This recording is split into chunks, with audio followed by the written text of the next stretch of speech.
Gravando. Boa tarde a todos. Agora, formalmente, oficialmente, vamos fazer o nosso estudo do Evangelho segundo o Espiritismo. Esse é o medicamento maior para as nossas almas, é o que traz os bálsamos, as curas para as dores das nossas almas. Antes, nós vamos fazer uma leitura, hoje, de uma forma diferente. Hoje, nós vamos trazer um trecho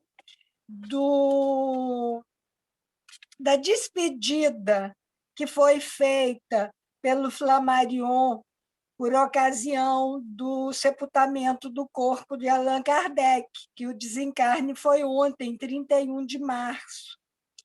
E, relendo, né, eu fui, porque eu acho muito bonito, o discurso é muito longo, eu fiz recorde e trazendo para compartilhar com vocês. Então, inicia assim.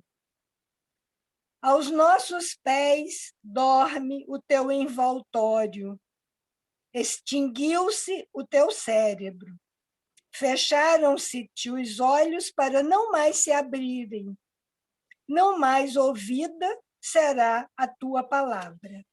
Sabemos que todos havemos de mergulhar nesse último sono, de volver a essa mesma inércia, a esse mesmo pó. Mas não é nesse envoltório que pomos a nossa glória e a nossa esperança. Tomba o corpo, a alma permanece e retorna ao espaço. Encontrar-nos-emos no mundo melhor e no céu imenso, onde usaremos das nossas mais preciosas faculdades, continuaremos os estudos para cujo desenvolvimento a Terra é teatro por demais acanhado. É-nos mais grato saber esta verdade do que acreditar que jazes inteiro, todo inteiro neste cadáver, e que a tua alma se haja aniquilado com a cessação do funcionamento de um órgão. A imortalidade é a luz da vida, como esse refulgente sol é a luz da natureza. Até à vista, meu caro Allan Kardec, até à vista. E assim, Flammarion, ele encerra o discurso dele diante do corpo, na hora lá do sepultamento, mas antes dessa fala do Flammarion, o vice-presidente da Sociedade Parisiense de Estudos Espíritas, ele também fez uma fala e que tem um trecho muito significativo, porque é como se ele buscasse consolo. Ele traz, segundo ele, né, um pensamento que ele diz que era demonstrado e lembrado pelo próprio Allan Kardec, quando ele diz assim: nada é inútil na natureza, tudo tem a sua razão de ser, e o que Deus faz é sempre bem feito. Então, meus queridos, com esses pequenos recortes dessas despedidas que foram feitas, que nós também possamos demonstrar, expressar a nossa gratidão por esse espírito que foi tão dedicado, que se esmerou tanto na organização, de que hoje nós nos debruçamos para estudar e para que sirvam de base, que esses estudos sirvam de base para o nosso desenvolvimento. E aí, nesse momento, eu convido a todos para olharmos para o nosso interior, fecharmos os nossos olhos, e é com este pensamento que vamos ao encontro de Jesus. Vibrando luz para o nosso planeta e alegria para os nossos corações. Que nesse encontro, cada um de nós renove o compromisso de aprender, o compromisso de se transformar, o compromisso de se dedicar ao crescimento espiritual com alegria, com esperança, com firme propósito de vencer os desafios, de tratar das nossas enfermidades morais, com o compromisso, principalmente, de servir. Nesse momento, Jesus, nós unimos o melhor que temos em pensamento, em sentimento, e oferecemos aos que se encontram doentes, infectados pelo vírus da Covid, mas também os que se encontram infectados pelo vírus da indiferença, pelo vírus da violência, do egoísmo, do orgulho, o vírus da ambição desmedida, da crueldade, o vírus do desamor.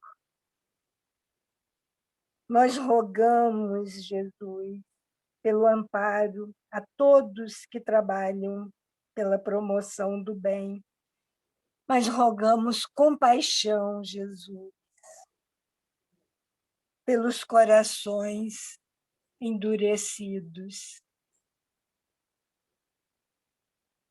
E nesse momento, Jesus, certos do teu amparo, da presença dos amigos espirituais, nós pedimos pelo início do nosso estudo, dando graças a Deus, nosso Pai, por mais um dia de estudo e de existência.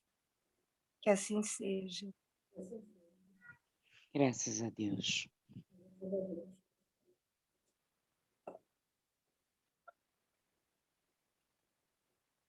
Vamos lá.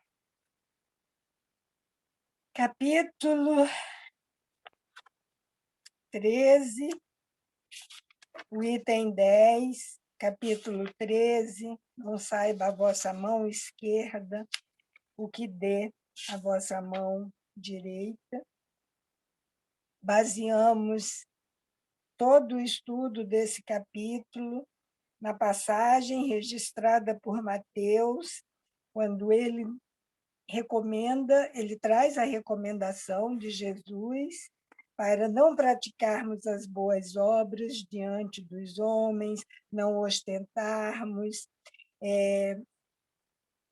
para a gente, ele usa o termo não trombetear, porque se a gente fizer dessa forma, nós já estamos recebendo as glórias aqui na Terra, mas é que para fazer em segredo, porque o Pai sabe tudo que nós fazemos em segredo. Tem também como base a passagem que está em Lucas, que também ele chama a atenção nossa para pensar nos desprovidos, para aqueles que têm maiores necessidades espirituais. Quando ele diz, se você for convidar alguém para a sua ceia, para o seu festim, a gente já viu o significado de festim, não é que nada disso não possa acontecer, não é que nós não tenhamos o direito de festejar, de celebrar, de fazer festa, mas que pense também naquele que está necessitado, aquele que não tem praticamente nada. Então, não só pensar, mas acudi-los, acolhê-los. E hoje nós vamos dar sequência, já estamos nas instruções dos Espíritos, tem o título A Caridade Material e a Caridade Moral. Hoje o item 10 é assinado, não diz o nome, mas é assinado por um espírito protetor. É uma mensagem que foi dada em Leão, em 1860, quando ele diz: meus amigos, há muitos dentre vós tenho ouvido dizer, como hei de fazer caridade, se a miúde nem mesmo do necessário disponho. Nós vamos voltar depois, nesse início, para as nossas reflexões. Mas vamos fazer a leitura completa. Amigo, de 1000 maneiras se faz a caridade. Podeis fazê-la por pensamentos, por palavras e por ações. Por pensamentos, orando pelos pobres abandonados, que morreram sem se acharem sequer em condições de ver a luz. Uma prece feita de coração os alivia. Por palavras, dando aos vossos companheiros de todos os dias alguns bons conselhos, dizendo aos que o desespero, as privações azedaram o ânimo e levaram a blasfemar do nome do Altíssimo. Eu era como sois, sofria, sentia-me desgraçado, mas acreditei no Espiritismo e vede, agora sou feliz.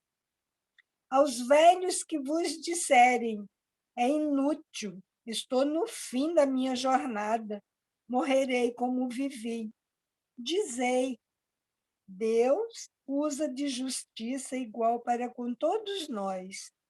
Lembrai-vos dos obreiros da última hora.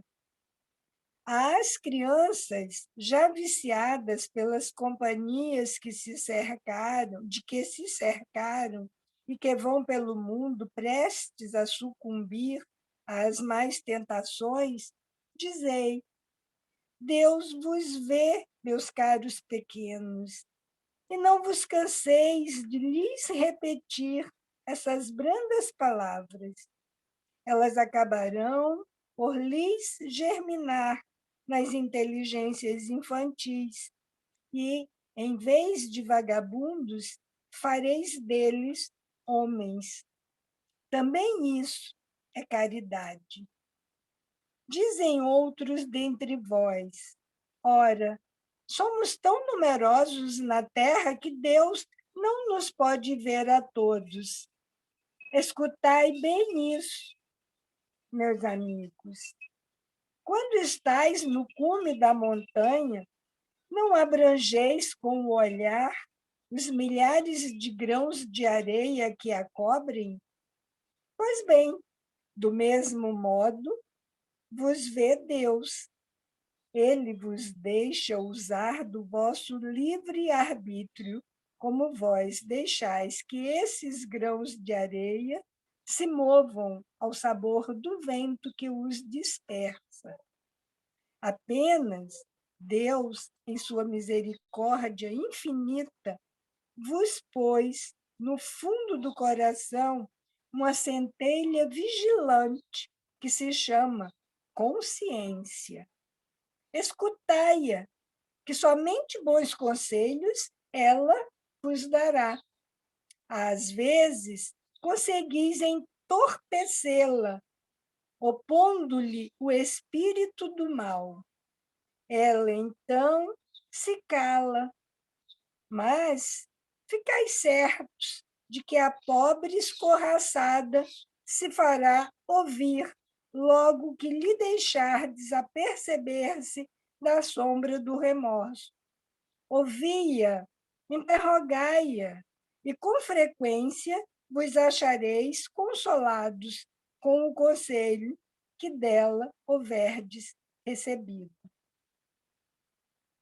Meus amigos, a cada regimento novo, o general entrega um estandarte. Eu vos dou por divisa esta máxima do Cristo: amai-vos uns aos outros. Observai esse preceito. Reuni-vos todos em torno dessa bandeira e tereis ventura e consolação. Que mensagem linda, linda nesse momento assim de dores, de desafios, né, que nós estamos atravessando. Primeiro, inicia logo o primeiro parágrafo, meus amigos, né, como ele diz, como hei de fazer a caridade se eu nem disponho do necessário para mim mesmo? Dar aquela olhada para si próprio, né? Aí será que a gente tem se perguntado como a gente pode ajudar? É muita gente, né, para ajudar. São dias de grandes desafios para todos, de modo geral, para todos. Não importa sequer quais são o que move a cada um, qual é o desafio que move a cada um.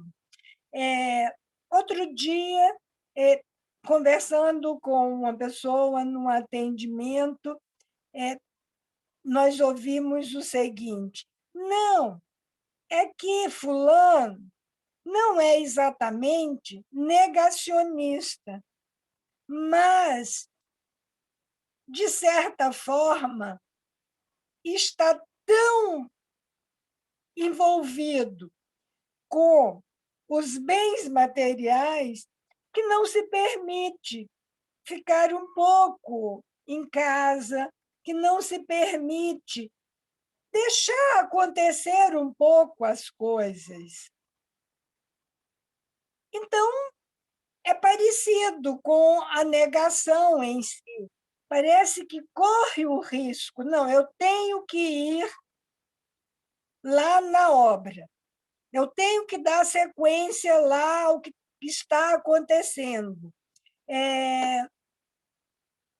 Eu tenho que continuar trabalhando, mas o trabalho é meu. Eu posso definir estratégias. Então, é uma coisa que tem a escolha, mas faz a escolha pelo bem material. Não é o caso de muitos que precisam trabalhar porque têm acima de si compromissos e pessoas que estão ali que cobram, que é o caso. Mas esse que eu estou relatando pode sim dizer: eu vou parar por uns tempos, mas eu escolho não parar por uns tempos. Então, é parecido. Eu sou aposentada. Eu não preciso sair de casa para atividade de trabalho profissional. Então, eu posso ficar esse ano inteiro e quanto tempo for em casa. Mas eu poderia também dizer: não, eu quero escolher o que eu vou comer, eu vou para o supermercado, porque eu quero eu mesma ir.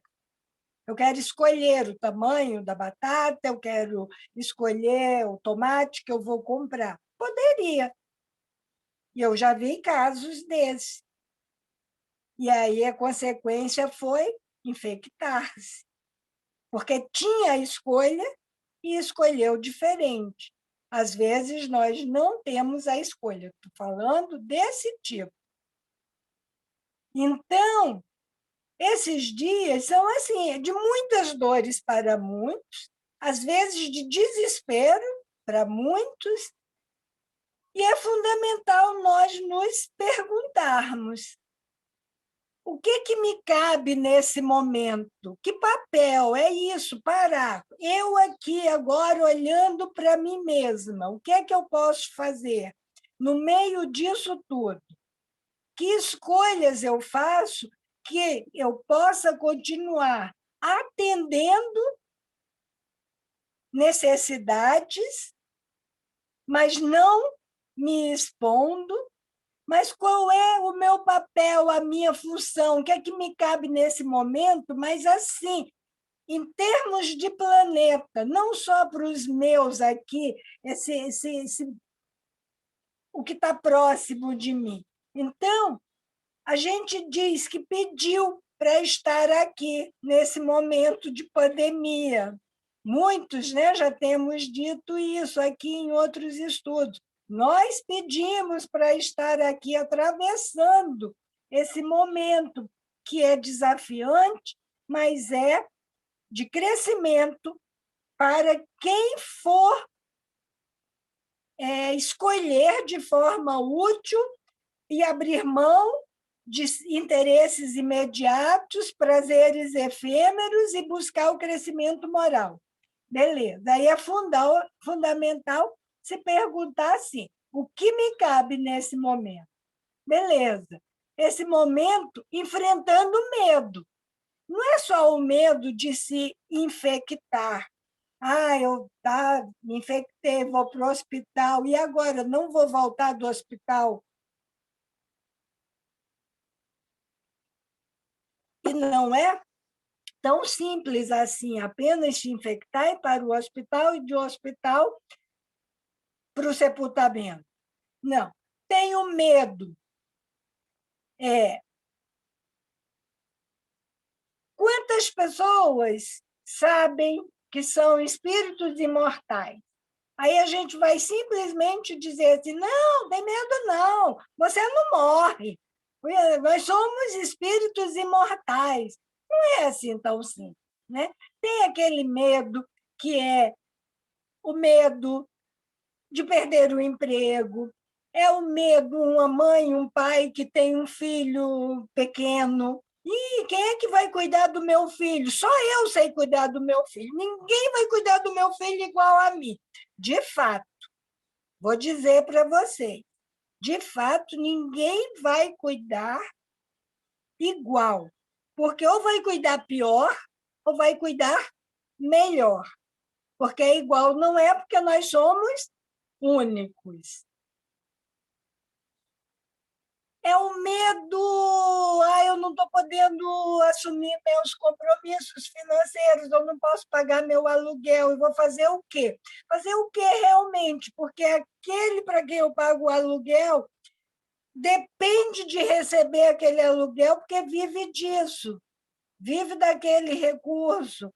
E aí, é uma cadeia, é uma teia. Aqui na ilha acontece muito isso, porque tudo é interligado à área de turismo.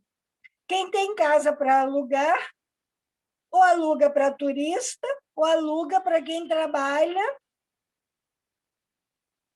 com turismo. Pessoas que vêm de fora que vão trabalhar e precisam de uma casa para alugar. O barqueiro que pesca e que trabalha com o turismo. Só trabalha se tiver turista. O restaurante, a pousada, tudo é em função. Então, se não tem o turista alimentando, eu também não consigo pagar o meu aluguel, eu também não consigo comer, eu também não consigo nada, vai quebrando um, vai quebrando o outro. Então, são muitos medos, né, que envolve isso nesse momento. E aí, como que faz? A gente se pergunta, tem se perguntado qual é o nosso papel nisso tudo, e não circunscrito ao nosso meio familiar, cuido só de mim e daqueles que estão no meu entorno, quais são as minhas possibilidades? Nós perguntamos isso? O que é que nós podemos fazer? Essa é a pergunta desse espírito protetor. Como hei de fazer a caridade se não tenho nem para mim? Não tenho do necessário, não disponho do necessário, né? Que ele aqui pergunta. Beleza. a gente, antes de dar continuidade, nós vamos primeiro pensar que caridade que ele está falando aqui nesse momento. E ele continua. Eu posso dar comida para alguém? Tem muita gente nesse momento precisando de comida. Eu posso dispensar o aluguel de alguém se eu for proprietário de um imóvel que está alugado? Eu posso manter o emprego de alguém ou bancar, dizer, olha, não se preocupe, você vai receber, você vai, se proteja e eu vou manter o seu padrão, eu vou manter a sua subsistência. Eu posso pagar um plano de internet, porque uma criança que está com a escola, essas plataformas, estudando virtualmente, e a criança não tem acesso. Posso também. Comprar um remédio de uso contínuo para um idoso que, nesse momento, o filho está desempregado. São 1000 situações. Mas essa caridade que atende às necessidades básicas de alimentação, de saúde, de moradia, de segurança, e é a chamada caridade material. Né? E o título desse item também é Caridade Material e a Caridade Moral. Lembrando que nós encerramos quinta-feira passada com Lucas, capítulo 12, o versículo 15, quando ele diz para a gente ter cuidado, para a gente ficar atento de sobreaviso contra todo tipo de ganância. Vocês lembram que nós trouxemos, Lucas 15, 12, que a vida de um homem não consiste na quantidade dos seus bens, e teve até aquela frase que é do Kant, que Marco Celeno gostou tanto, que fala que nós não somos ricos pelo que temos, mas somos ricos pelo que não precisamos ter, né? Que a Eliana colocou até no nosso grupo. Então, mas tudo isso vem falando da caridade material. Por enquanto, tudo isso para a gente prestar atenção, de não ficar só para a gente, de pensar na necessidade do outro. Na sequência, quando falamos de Lucas, nós trouxemos também a parábola que dá sequência nesse capítulo 12 de Lucas, quando ele fala que o homem era um homem rico, teve uma superprodução nas terras dele lá, não tinha mais celeiros onde ele colocar aquela produção toda, e ele diz que vai construir celeiros enormes, gigantescos, que ele vai guardar todos os grãos, vai guardar todas as riquezas, todos os bens dele lá, porque vai durar muitos anos, e ele vai se dedicar a quê? Com aquela riqueza toda, a descansar, a comer, a beber. São as coisas que ele diz que vai fazer. E aí, mas vem a pergunta, mas e se esta noite vierem te buscar? O que você tem preparado? Para quem será que você vai estar preparando, está deixando isso tudo que você está aí? Ele encerra a anotação no Evangelho, Lucas encerra a anotação dele no versículo 21, dizendo que assim é aquele que para si ajunta tesouros e não é rico para com Deus, porque só se preocupa com a caridade, nem com a caridade material, só se preocupa com os bens materiais e não se preparou para a vida espiritual. Não pensou no próximo, não pensou em atender a necessidade do outro. E aí, o nosso benfeitor aqui, ele continua logo dizendo que de 1000 maneiras se faz a caridade. Podeis fazê-la por pensamentos, por palavras e por ações. Aí, por pensamento. Nós temos estudado algumas coisas sobre o pensamento e já aprendemos, já sabemos que nós nos transportamos pelo pensamento, que nós podemos sentir o outro, podemos abraçar o outro em pensamento. E, principalmente, quando ele diz assim, por pensamentos, orando. Ele vai dizer que é pelos pobres abandonados, que morreram sem se acharem sequer em condições de ver a luz. Mas nós podemos estender que, por pensamentos, podemos praticar a caridade moral, deixar a caridade material de lado. São muitas possibilidades, nós já vimos, e cuidarmos da caridade moral. E, através do pensamento, pela oração, nós podemos ser caridosos, porque a prece é a ação no bem através do pensamento. A prece, na verdade, não vai mudar o curso, a natureza e a direção das provações. Não, não tem exatamente. Mas é onde nós encontramos a coragem. É através das orações. Coragem para nós mesmos e para transmitir ao outro. É o alimento das almas. É onde nós renascemos forças que nós nem imaginamos possuir, nem temos exatamente essa noção, porque é a renovação da confiança, é onde nós encontramos o otimismo para mudar nossas atitudes. Muitas vezes nos encontramos desanimados, e é através da oração que vem essa mudança de atitude, que faz com que nós nos afastemos das inquietações, das angústias, das aflições, onde nós concentramos as nossas energias, energias que vão erguer a nós mesmos e erguer aqueles para os quais nós estamos intercedendo, para os quais nós estamos dirigindo os nossos pensamentos. E quando fazemos isso, quando nos entregamos assim às preces pelo outro, nós nos tornamos instrumentos de bênção. Isso nós podemos fazer. Não custa dinheiro. Estamos dispensando, nesse momento, caridade moral. Estamos nos doando.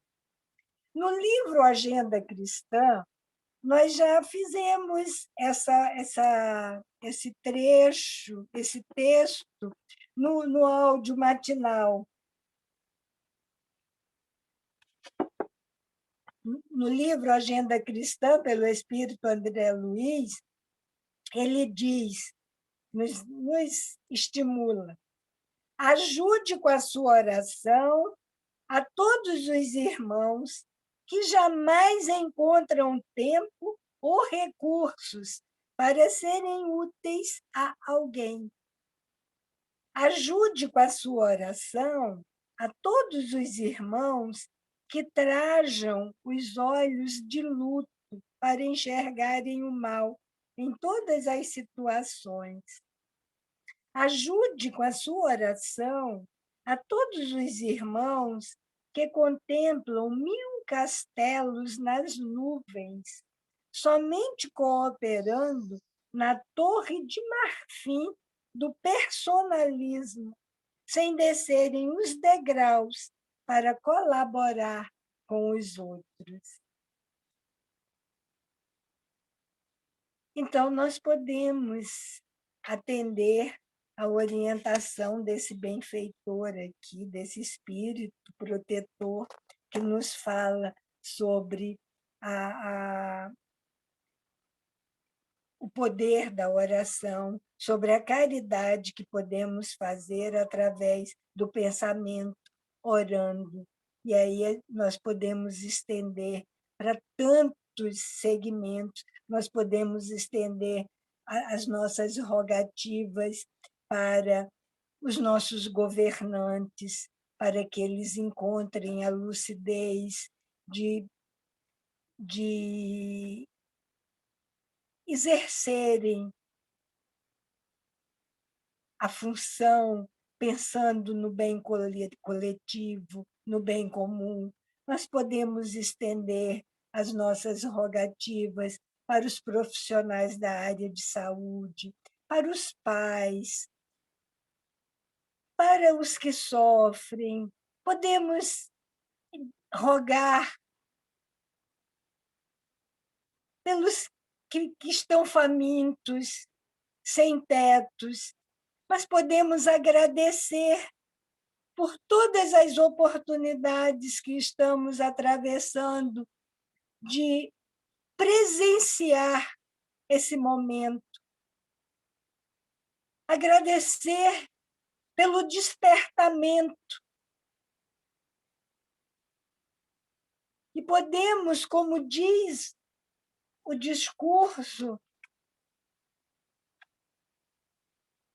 que dá a Deus louva, porque tem a certeza de que Deus, tudo que Ele faz é sempre bem feito. Essa entrega, essa submissão a Ele, como Ele diz que era um pensamento que era demonstrado e sempre repetido por Kardec, que hoje nós nos debruçamos aqui, gratos a ele também, pela oportunidade, essa compilação, essa reunião de riquezas que promovem o nosso crescimento espiritual. E o nosso benfeitor aqui continua dizendo que também nós podemos fazer a caridade por palavras.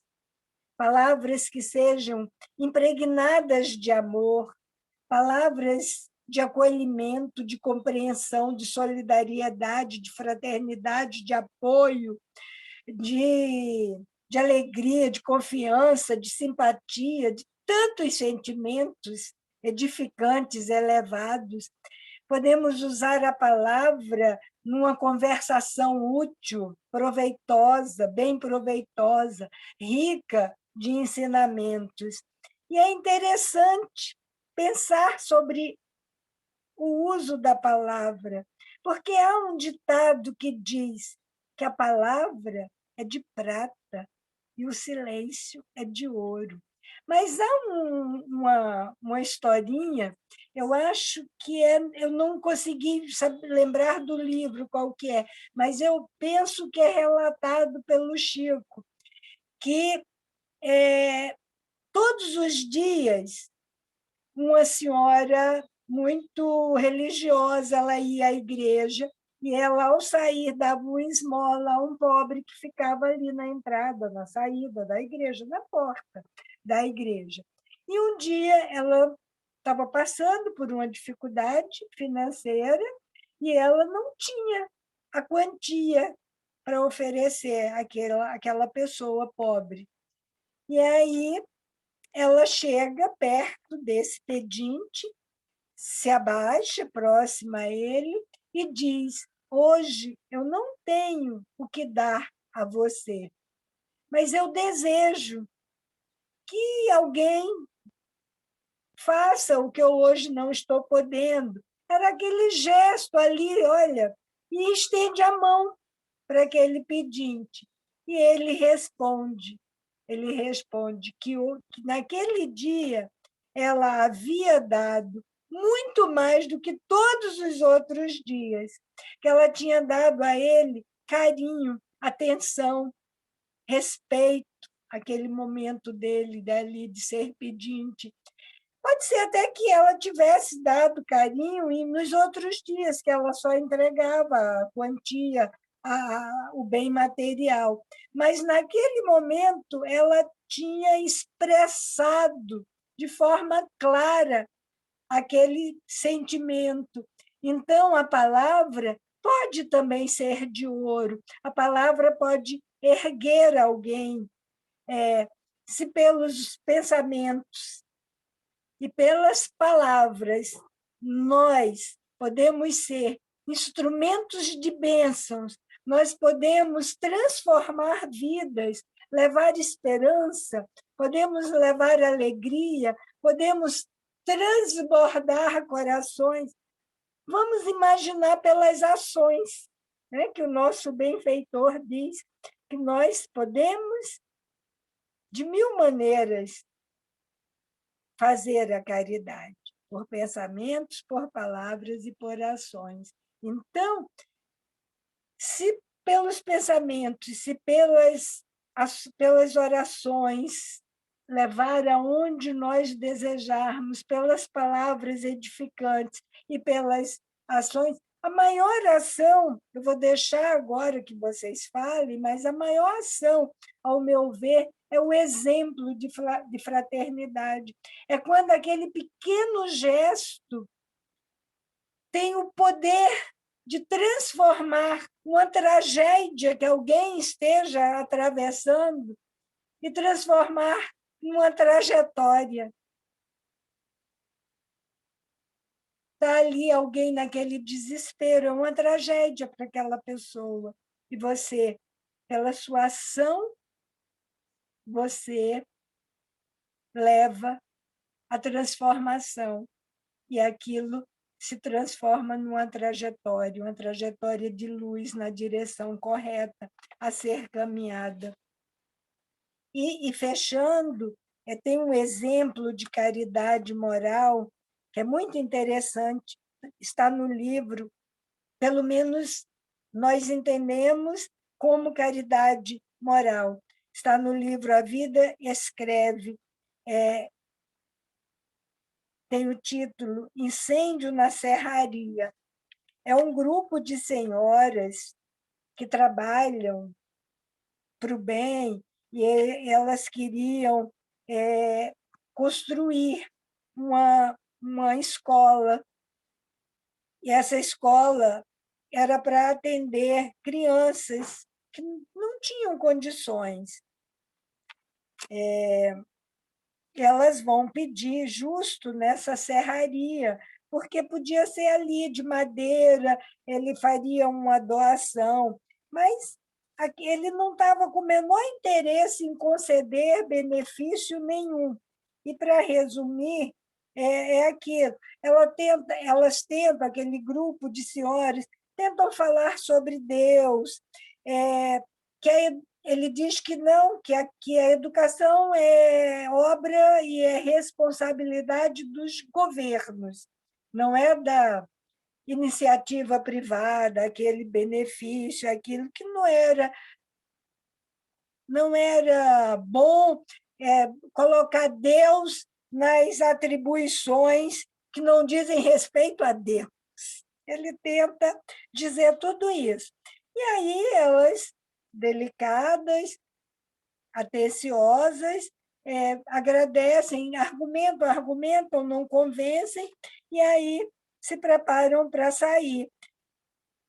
Muito gentis, mas acabrunhadas, entristecidas, porque aquele sonho delas ali estava desmoronando. E aí, as despedidas acontecendo, vem um funcionário do proprietário lá da serraria, gritando por ele, chamando pelo nome, que estava havendo um incêndio, estava pegando fogo e devorando a seção de compensados, que era justo o que elas tinham ido pedir. Aí começa a tocar sirene, campainha, e a correria, o povo todo buscando extintor, tentando chamar a bombeira, aquelas coisas. E elas não vão embora. Aquelas senhoras, elas largam lá os objetos delas e seguem e vão ajudar.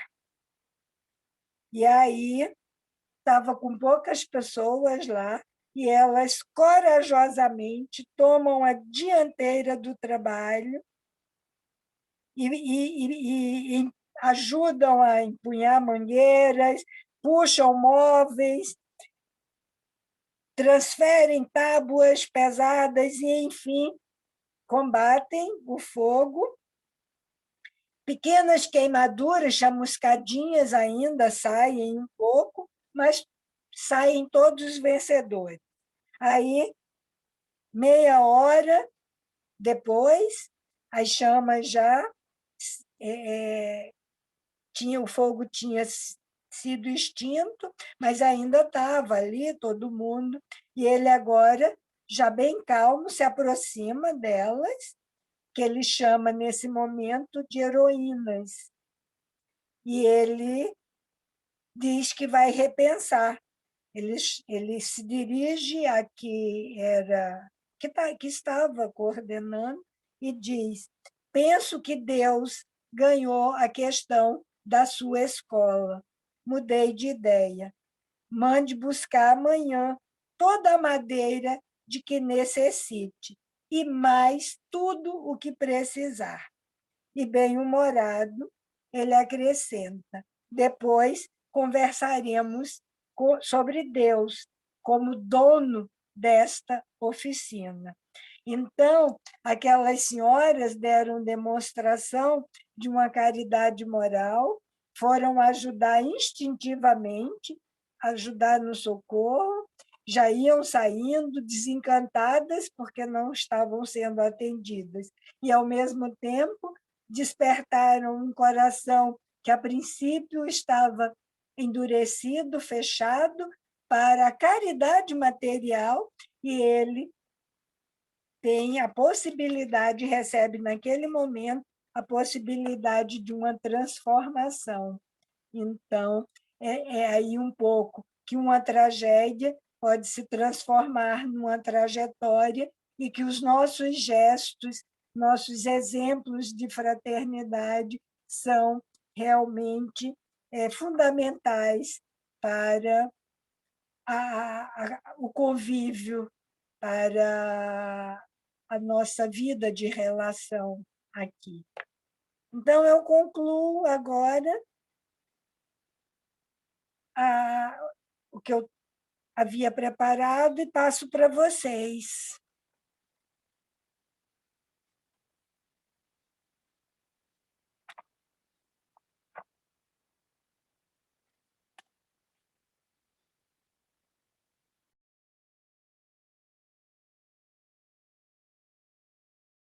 Bom, já que o silêncio está tão grande, eu me candidato. Acho que não tem ninguém com mão levantada aí, né? Então, tá bom.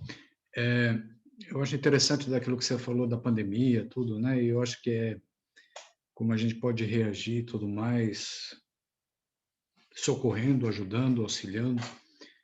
Mas é interessante como a pandemia mudou nossas vidas e eu acho que todo mundo está com os nervos à flor da pele, né? Entendeu? Cristal, faz um pouquinho de barulho aí. É interessante que quando eu trabalhava antes, quando eu cheguei na Alemanha, eu tinha minha sala, eu tive...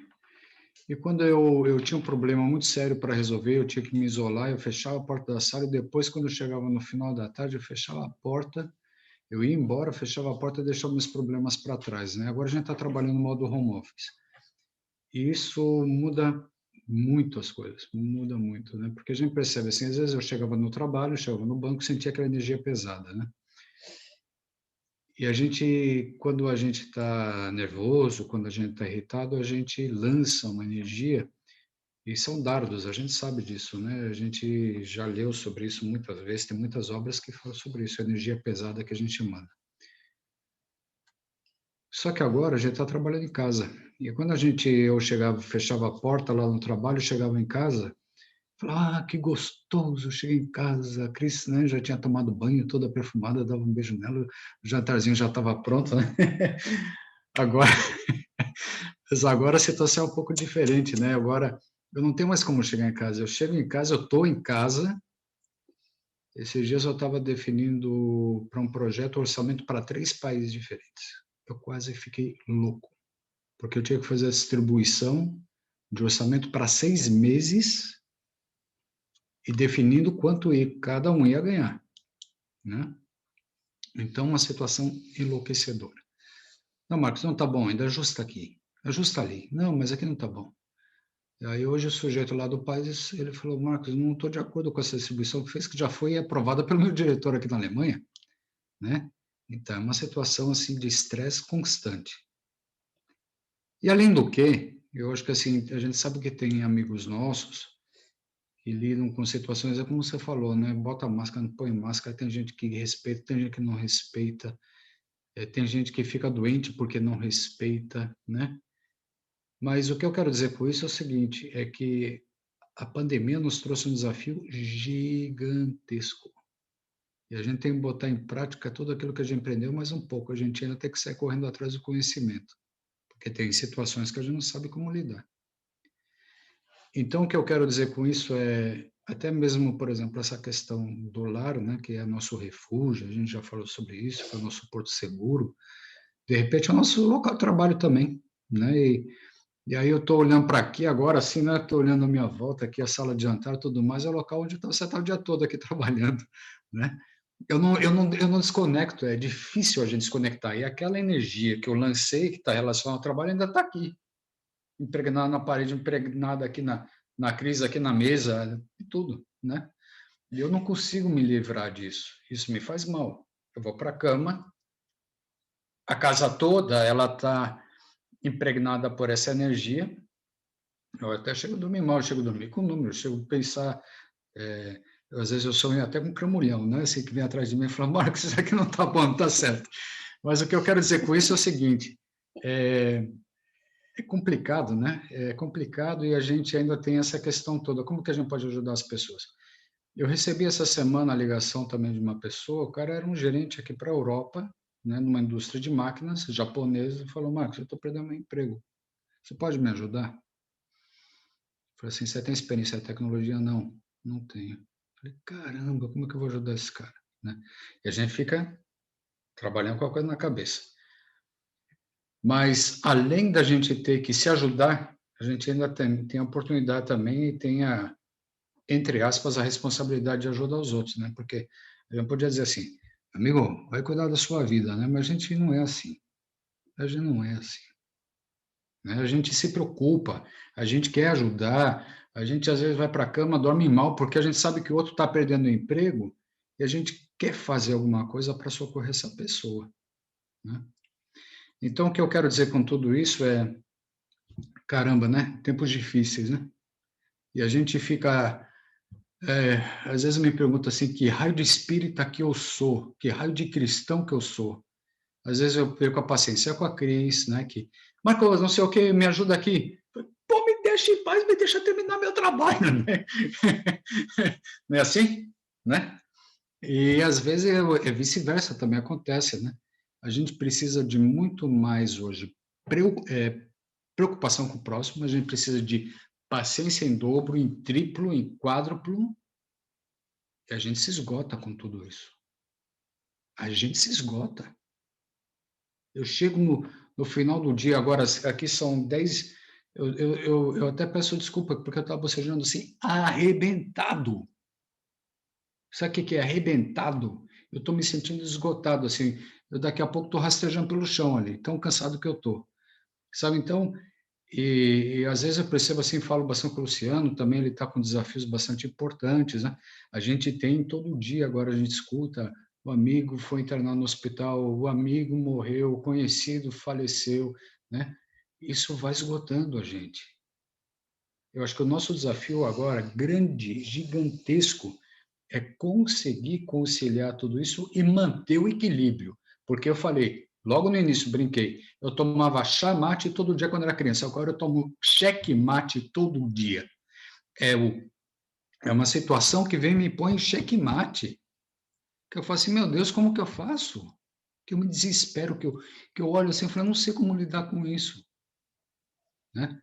Aí a gente vê assim a nossa fragilidade. Desculpa que eu estou falando tanto, mas assim, é um desabafo também, né? Desculpa, mas era por aí. Terminei. A Tati está falando aí, é sugada. Realmente, assim, mas é isso, é essa percepção do que nós podemos ou precisamos fazer, né? Qual é o nosso papel nisso tudo? Porque às vezes eu tenho a sensação, assim, Raquel e todos, né?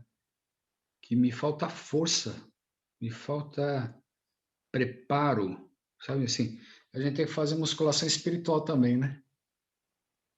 O espírito parece às vezes assim, tá tão fraquinho que eu falo assim, ah, meu Deus, não aguento mais, não aguento, que eu quero sair correndo, quero sumir, né? É, Não adianta, o que adianta sair correndo e sumir? Não adianta.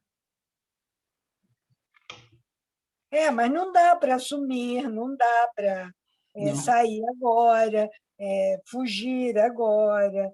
É, então, são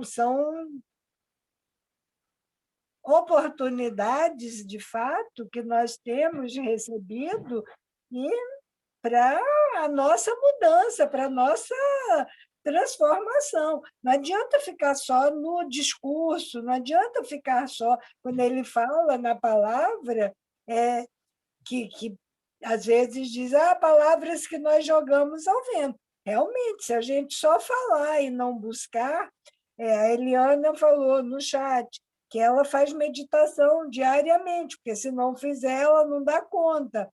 É, eu também faço exercícios de yoga, de meditação, mas, claro, cada um vai saber. O recado, de certa forma, vejam as suas potencialidades, vejamos cada um a sua possibilidade, e vai fazer. Agora, claro, né? Ele diz aqui, esse espírito protetor chama muita atenção, a gente não pode deixar. Eu estava até sem falar muito, porque acaba doendo, né? Doendo, mas ele fala bem aqui na consciência.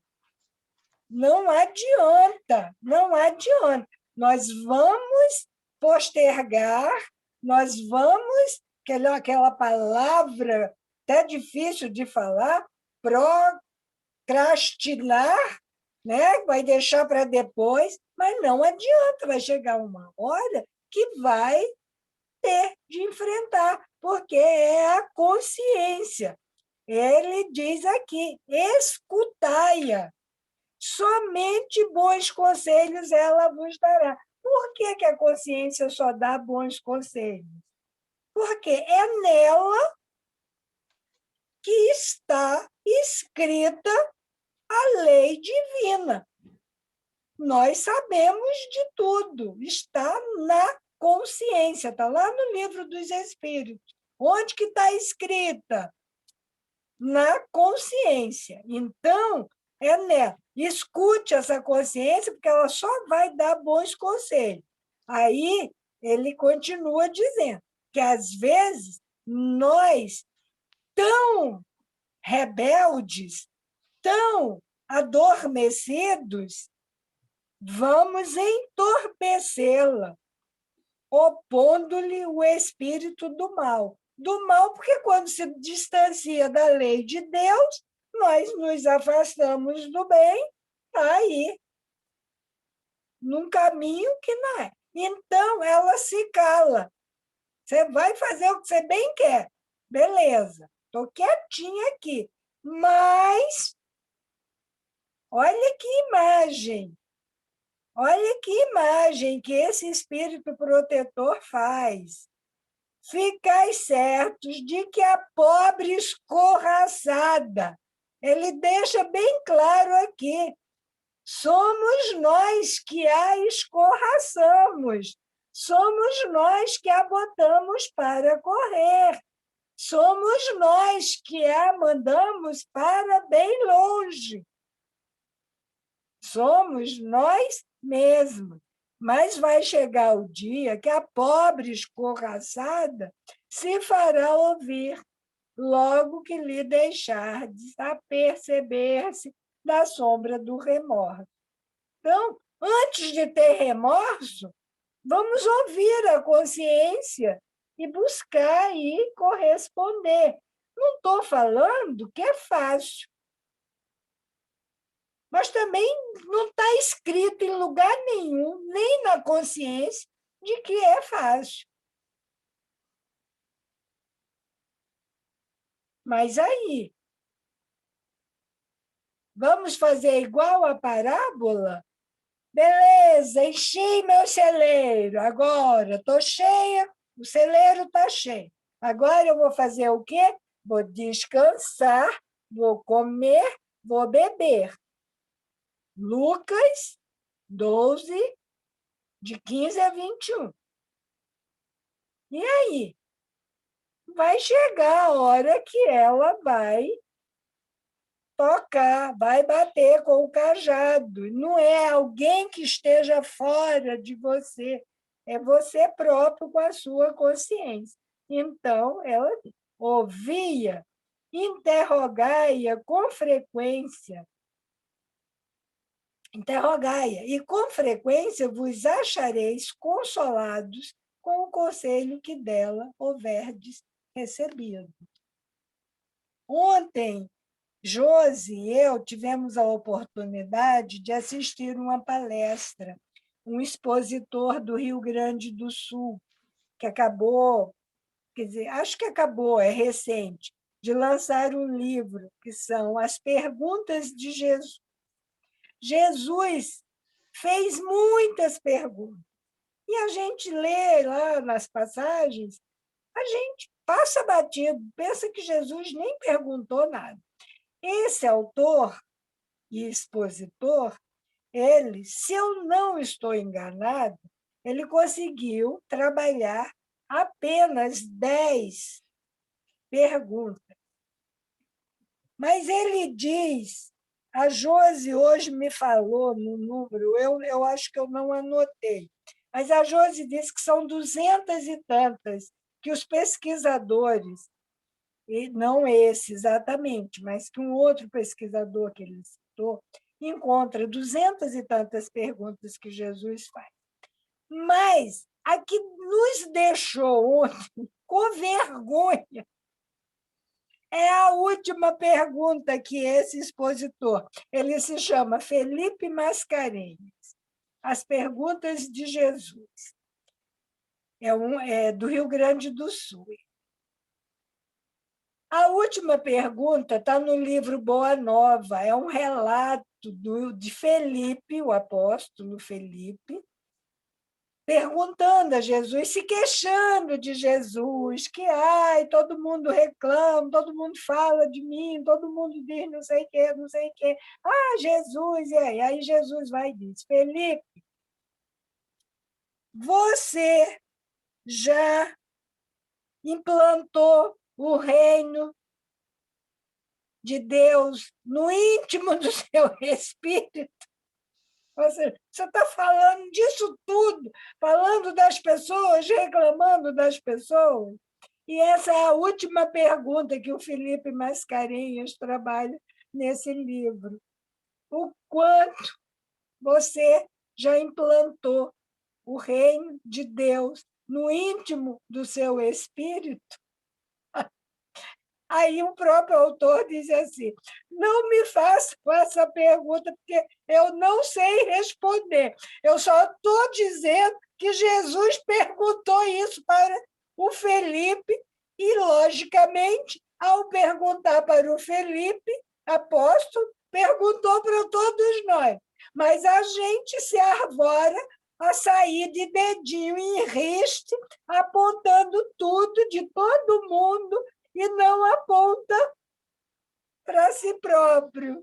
Então, foram muitas perguntas, ele trabalhou algumas para que a gente também reflita, eu trouxe, né, alguns questionamentos, então, para a gente se mobilizar e também se perguntar e sair daqui.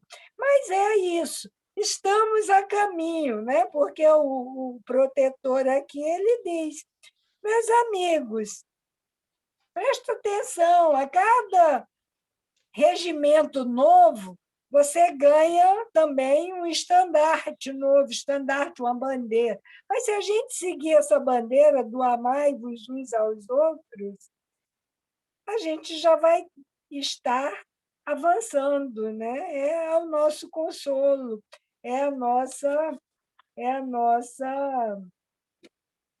esperança, né?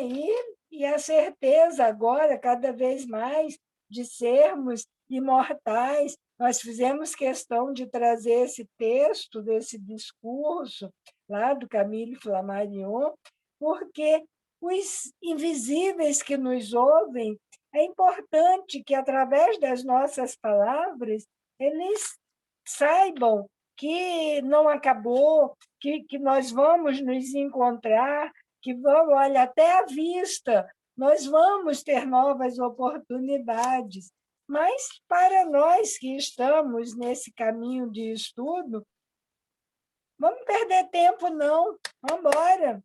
Seguir aí. Balança, mas não cai. Quando cai, levanta mais rápido.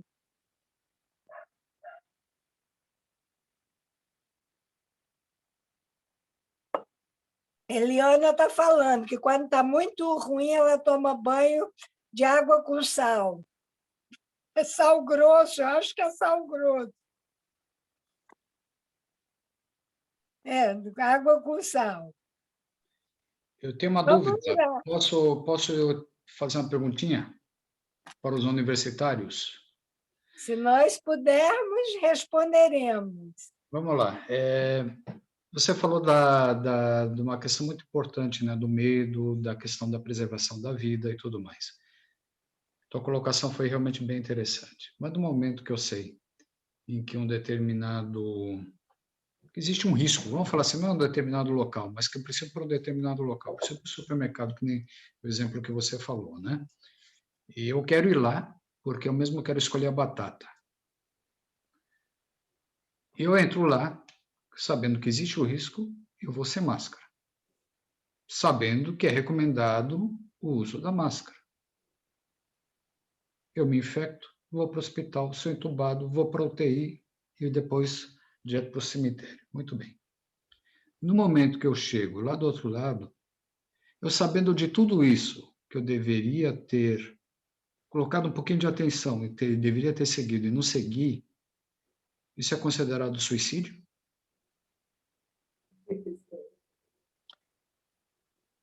É uma pergunta difícil, porque entra numa questão de julgamento, né, Marco? Que a gente sabe que tem os atenuantes, tem os agravantes, tem uma série de coisas que são consideradas. Mas no mínimo, aos olhos nossos, de humanos, no mínimo irresponsabilidade. E mesmo assim, com máscara, mesmo com os cuidados, nós temos exemplo aqui no nosso círculo, nosso aqui, de uma pessoa que tomou essa decisão. Nós temos aqui um mercado que possibilitou você fazer suas compras sem sair da sua casa. Você até dias atrás, você nem pagava nada, não tinha limite. Você comprasse uma lata, um pacote de biscoito, vinha entregue na sua casa, aí houve uma suspensão, porque as pessoas abusam, tipo isso. Eu pedi hoje um pacote de biscoito, amanhã eu pedi um litro de leite, depois de amanhã um pacote de manteiga. E aí eles deram agora um limite. Se for abaixo desse limite, você paga uma taxa. Se for acima desse limite, é um limite justo. Aí você tem a entrega sem custo adicional. E lá nesse mercado tem de tudo. Produto de limpeza, legumes, verduras, cereais, tem tudo. Pão, queijo. Então, eu optei por não sair de casa. e optei por me organizar, e uma vez por semana eu faço minha compra, até para não me expor todo dia de estar em contato com o entregador e com produtos que vêm de fora. Então, um dia na semana fazemos a nossa listinha, passa pelo WhatsApp, vem o entregador, nós, ou eu ou o Renato, colocamos a nossa máscara, recebemos a compra, higienizamos tudo, até logo, só na outra semana. Mas uma pessoa do nosso círculo disse, não, porque eu peço a cebola e a cebola vem enorme. Para mim, pode vir uma bola de basquete. Eu não quero nem saber de que tamanho a cebola vem. Pode ser que, se vier gigantesca, eu tinha pedido 3, vieram 3 bolas de basquete. Na semana que vem eu não vou precisar de cebola, vou continuar usando a bola de basquete. Mas eu não vou me expor por causa de uma cebola. Eu vou me expor de sair de casa quando for algo que realmente tem que ser eu. Aí, eu sei que eu recebi, quer dizer, foi crítica, mas para mim não me disse nada. Uma pessoa que partiu, voltou para a pátria espiritual, e eu não fui lá. Não fui no velório. Não foi de Covid, mas eu não fui. Eu não tinha mais nada que fazer lá para olhar um corpo inerte, quando eu, em vida, tinha dado carinho, tinha dado atenção, tinha dado sorrisos, tinha dado abraços. O que eu tinha que fazer por aquela pessoa, eu tinha feito enquanto ela estava entre nós. Naquele momento, eu não precisava ir, não fui. Então, eu penso assim, mas é escolha individual. Você está sendo indiferente. Tá bom, eu vou pensar se eu estou sendo indiferente, mas eu acho que não. Agora, eu vou ser útil, tem que ser eu vou, mas é escolha individual, não dá para a gente julgar, não dá para criticar. Então, até mesmo as pessoas que estão optando por não usar máscara, por desafiar, eu não tenho a capacidade para julgar, não tenho, não sei dizer se pode ser visto como um suicídio indireto, não sei. Porque se eu falar alguma coisa, eu vou falar com os olhos humanos, com talvez aquele ainda que existe, o ranço, bem feito, olha só. Aí é preferível a gente se furtar, porque ele é leviano, né? Falar. Porque tem uma situação, por exemplo, que a espiritualidade até nos livros, né, explica também. Se eu pegar meu carro, andar 250 ou 300 por hora e sofrer um acidente, é um suicídio involuntário. Se eu sei que eu entro num local extremamente perigoso, onde todo mundo está armado, e eu entro ali de maneira irresponsável, é suicídio involuntário, né? Isso. Então, eu questiono também, porque a partir do momento que nem eu e a Cris, você falou do mercado agora, nós vamos 2 vezes por semana no mercado, mas nós vamos no mercado mesmo. Mas nós vamos no mercado com toda a proteção necessária, com máscara, a gente usa o álcool gel, tanto no momento que entra no supermercado, na saída do supermercado, antes de entrar no carro, a gente toma todas as medidas. E aí a gente sabe, claro, que se acontecer, é porque era para ser, estava na hora, né? E a gente tem que retornar. Muito bem. Mas agora, se eu entrar também num local e não seguir as medidas, eu estou sendo irresponsável, né? Eu estou sendo irresponsável, sabendo, inclusive, pela inteligência que me foi dada, que eu corro risco de ser infectado e de morrer, né? O negócio é sério pra caramba.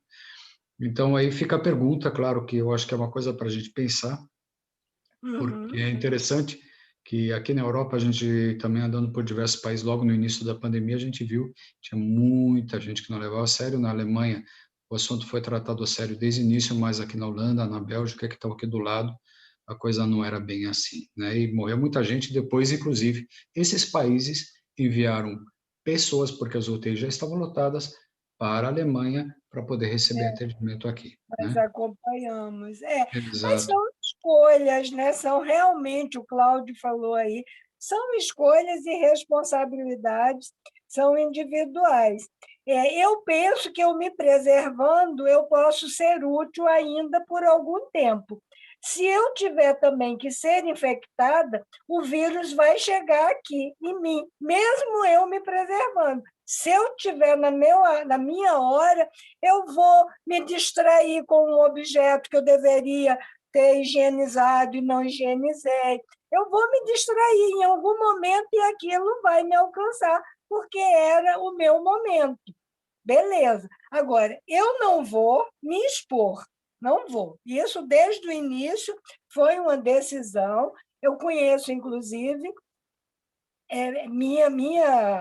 meu corpo, minha capacidade. Eu sei de uma fragilidade que eu já tenho, pulmonar, inclusive. Vírus me adora, já tive 2 pneumonias por vírus, e tudo que é bichinho assim me ama. A dengue, eu já tive dengue hemorrágica, eu já tive chikungunya, tudo eles logo, ela está ali, aí vem tudo correndo. Então, eu resolvi me preservar e até agora está dando certo, né? E eu acho que eu estou sendo mais útil aqui, assim, sem estar me expondo.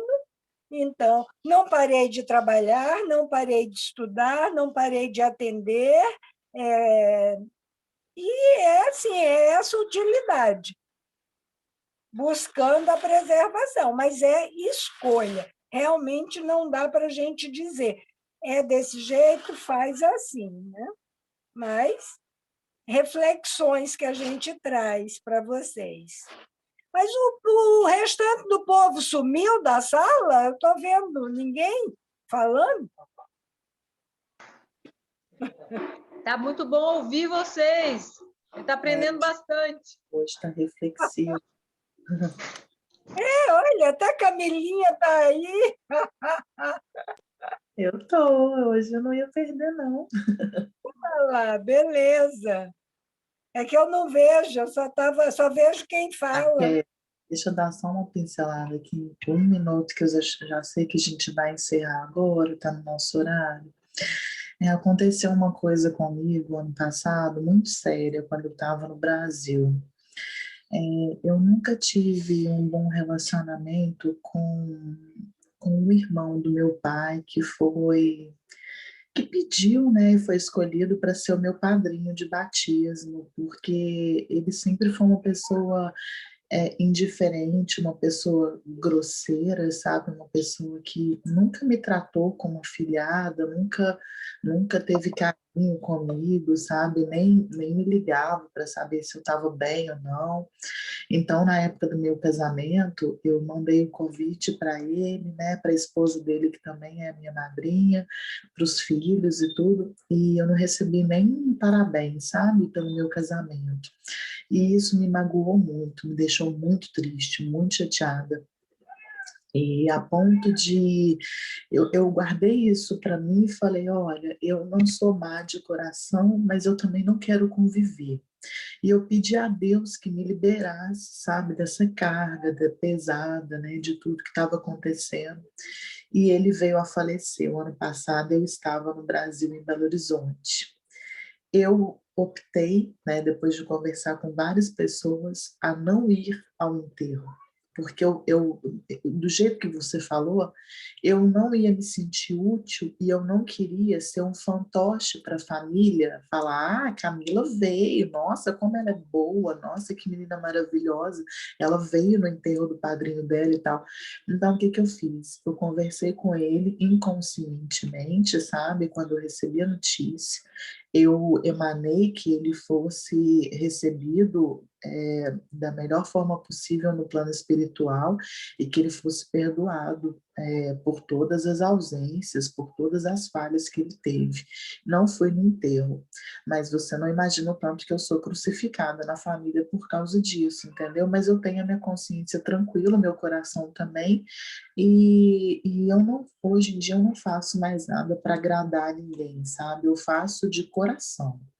Eu faço assim pro meu espiritual, para eu tá bem comigo mesma e para ajudar o próximo que chega a mim que precisa.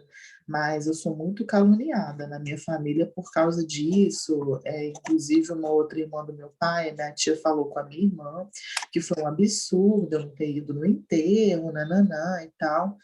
E assim, eu não fui mesmo, eu não senti que eu seria útil ali, eu não senti vontade de ir. Pode ser que eu tenha guardado muito rancor no meu coração, mas eu achei que fosse hipocrisia da minha parte, tendo em vista tudo o que aconteceu durante a vida, eu estar ali naquele momento do corpo presente, sabe? Então, hoje, quando você comentou isso, falando que você não ia, não foi, porque você fez em vida, né? Você quer guardar aquilo, eu também, entendeu? Eu não me senti à vontade, né? Só que a minha situação é extremamente contrária à sua. Você não foi Não, era porque uma pessoa você... que muito amada, uma pessoa muito amada. Sim, Mas é assim, Camila, a gente precisa aprender a olhar para nós. Primeiro, para amar o outro, nós temos dito isso, tem que se amar. Então, são as escolhas para nossa proteção. A gente está bem em cima do horário, né, agora, já até passou um pouquinho, agora que eu vi. Então, é isso. E é a nossa consciência, está aqui, o espírito protetor, já desde 1860, que está dizendo. Ouça a sua consciência, porque as regras sociais, elas passam, elas são efêmeras, elas são variáveis, elas dependem de cultura, de país, de sociedades. Agora, as leis morais, elas são imutáveis, nós nos afastamos dela, por isso nós sofremos, mas aí precisamos reajustar, mas é esse olhar para si, para as suas escolhas, para as suas responsabilidades. Tá bom, meus queridos? Eu penso que a gente pode encerrar por aqui, porque já são 5h35. 10h35 aqui para a gente. Então, vamos. E aí eu vou perguntar, não vou escolher, não, vou perguntar quem gostaria de fazer a prece. Eu quero fazer. Eita, pensou rápido, tá bom. Vamos lá. Depois de todo esse ensinamento que aprendemos hoje, nessa tarde, noite, né, dessa explicação, esse bálsamo que a gente recebe, que toca o nosso coração, que mesmo ferido, sofrido, com algumas coisas que não são boas, sentimentos que não são favoráveis ao nosso desenvolvimento espiritual ainda, que essa palavra vem para nos curar, para nos fortificar, para nos reerguer nos momentos de luta, nos momentos onde nos sentimos caídos no chão, nos dando força. Jesus pega na nossa mão, Nossa Senhora Maria pega na outra mão e a gente consegue eliminar todos os nossos problemas. Por isso, Senhor Jesus, eu venho aqui em nome do nosso grupo agradecer por essa tarde tão bonita, de tanto aprendizado. E peço, Senhor Jesus, que nos fortifique a cada dia, que todas as vezes que pensarmos em fazermos algo que esteja fora do contexto da sua doutrina, que a nossa consciência nos responsabilize e nos tire esse peso, que possamos pensar antes de agir. E assim, Senhor, pedimos permissão para encerrarmos mais um dia desse lindo estudo que temos a oportunidade a cada dia de realizar. Sê conosco, Senhor Jesus, hoje e sempre. Graças a Deus. Que assim seja. Graças a Deus.